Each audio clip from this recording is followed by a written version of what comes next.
Samvit audiobook Sanatan Dharma Swami Ishwarananda Giri presented by Ashok Vyas. Chapter Self-introspection. To fix a straight line, we need two definite points on it, and the shortest route is always a straight line. So, to fix one's life path, we must know where we are and what is life's destination. Every one of us as individuals are different from each other, but all parts of one cosmos have one final end. And so we are like the infinite radii of a circle streaming towards the center. Each one of us must start from a common circumference, which is the inquiry, who am I? In his famous Dakshinamurti Stotra, the great philosopher Shankaracharya says, those who know I am the body, prana, senses, the restless mind, talk like weaklings or children, blind and of dull intellect. Various common beliefs as to the nature of self are posited here, and all of them denied in the end as they do not stand the scrutiny of reason. First, take the body theory. Almost all people believe and behave as if they were just the physical bodies that go by their names. Ram says, I went for a long walk. I'm tired. I got sunburn. See how dark I look? And in all these statements, Ram identifies himself with the body because it is the body that is black or red or yellow. As far as experience of waking states are concerned, this identification creates no hitch. But as soon as Ram, tired from his long walk, stretches himself, that is his body, on the cot and falls asleep, this identification is lost. But as he dreams, he is at Haridwar and enjoying a dip in the cool waters of Ganga. There he has the awareness I am dripping, cool and refreshed, feeling so very fine, which is shattered the moment someone shakes him up from sleep. He finds that he, that is, the body that went to sleep, is in his room at Agra, feeling hot and sultry. Everything is contrary to his previous experience, but it was an experience all the same. He cannot deny he dreamt. Ram, as the dreamer, took part in the dream, whereas the body lying on the cot in his room at Agra had nothing to do with it. So Ram is forced to conclude that he is not that body.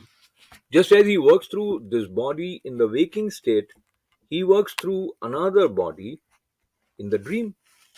The common factor between the two is the experiencer, the I, and that must naturally be distinct from the changing factors, the bodies of dream and waking. Here we come to the second belief, which posits mind is the common factor between dream and waking. So that must be the self we denote by I. This would have been acceptable, and the travails of self introspection would have ended had God given us only the twin experiences of dream and waking. As it is, there is a third, deep sleep, which the Vedas call Sushupti. It is the subtlest and most short lived of the three states, and yet it is the powerhouse of our existence. No man can deny or try to do away with it and still maintain normal life. Even the most pleasing sense experience in dream or waking cannot be indulged in continuously for a long time. It tires you, and if you persist, it turns into a torture. All you need then is to be left alone to sleep. Even a few minutes of sound, dreamless sleep works upon you like a tonic. You get up refreshed and say, I slept blissfully, like a log of wood, and didn't know anything. This clearly indicates that there was no mind in deep sleep state. If it existed, it would certainly have cognized objects, as in dream. At least it would have been aware of itself. But in deep sleep, the sense of I also ceases to be. Then, does the self vanish in that state? No. The soul, as the experiencer, persists there also.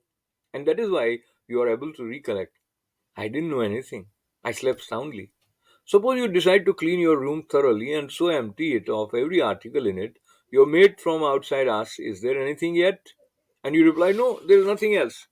Then your mate begins to lock the door from outside and you shout, what are you doing? Let me get out first. Your mate asks in surprise, "You only told me there is nothing inside, then what is wrong if I lock it?" And you retort, "My good man, if I'm not inside myself, how can I tell you there's nothing inside?"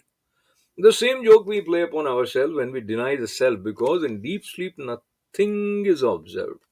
The observer of the absence of things is certainly there, and the mind theory too doesn't hold good. What then is the nature of the self?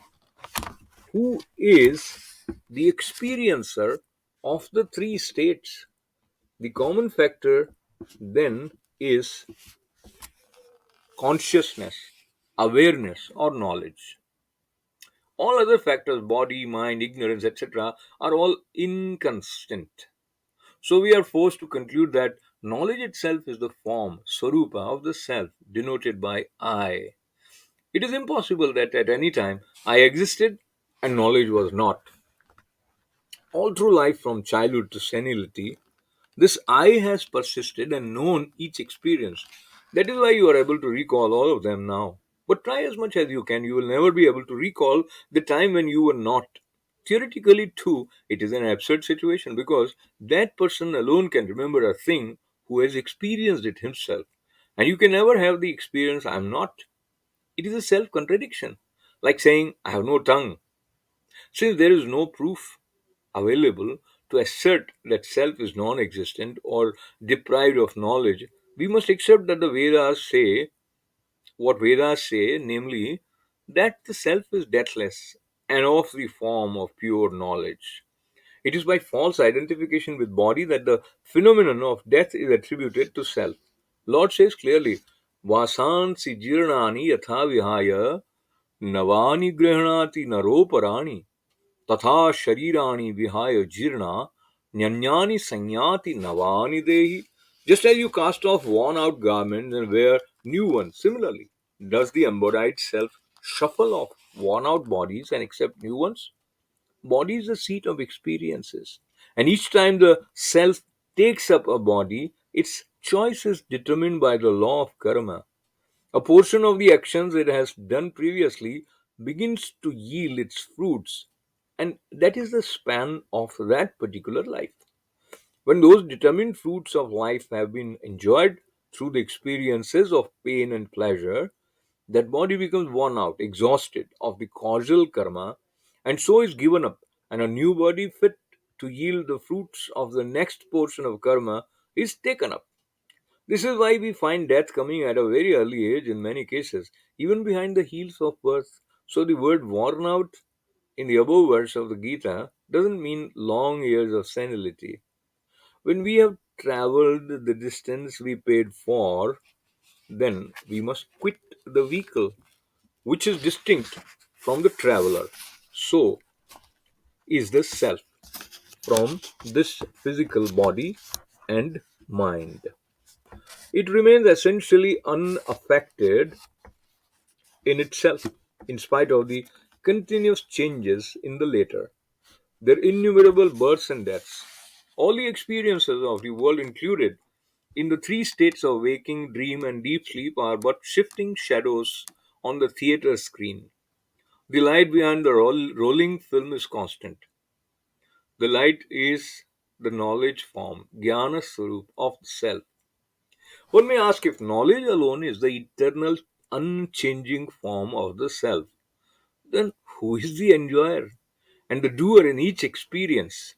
Experience convinces us that enjoyment and action belong to self. But these two changes with every new experience, and hence self too must be changing. To test whether action and enjoyment form the nature of self or not, we must apply the rule that whatever is one's nature is attained without exertion. It is obvious that to be the actor or the enjoyer of sense objects, one has to exert oneself in some way or the other. That is why we get tired of action and enjoyment after we have indulged in them for considerable time. We need rest, and we attain it without any exertion, because it is just a giving up of assumed alien roles. going back to oneself, just as heated water cools down by itself. Coolness is water's nature. Peace and pure awareness is the nature of the soul. Only when the fire of desire is kindled does the soul begin to fret and fume and appear to be active and sensuous. It so happens that the causal ignorance or Maya maintains this fire ablaze day and night, except for the rare occasions when you relax completely or go into deep sleep. So much so, you believe that activity and enjoyment are your very nature. But those rare occasions of stillness and awareness afford loopholes through which the true nature of the soul comes out. It is like determining the nature of substance under experimental conditions, where no extraneous influence can affect it.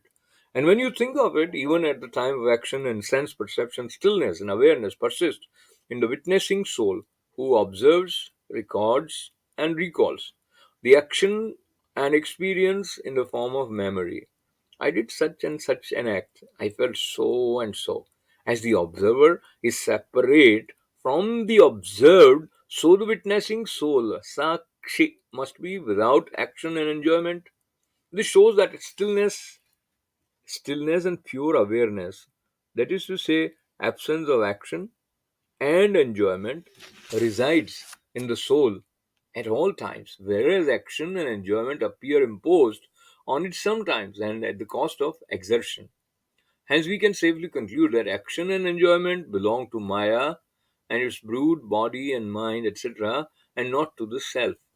Heat in the water belongs to the fire underneath. All that we have to do is to eliminate Maya and its effects, and then we will have the vision of self, the shining sun of pure knowledge.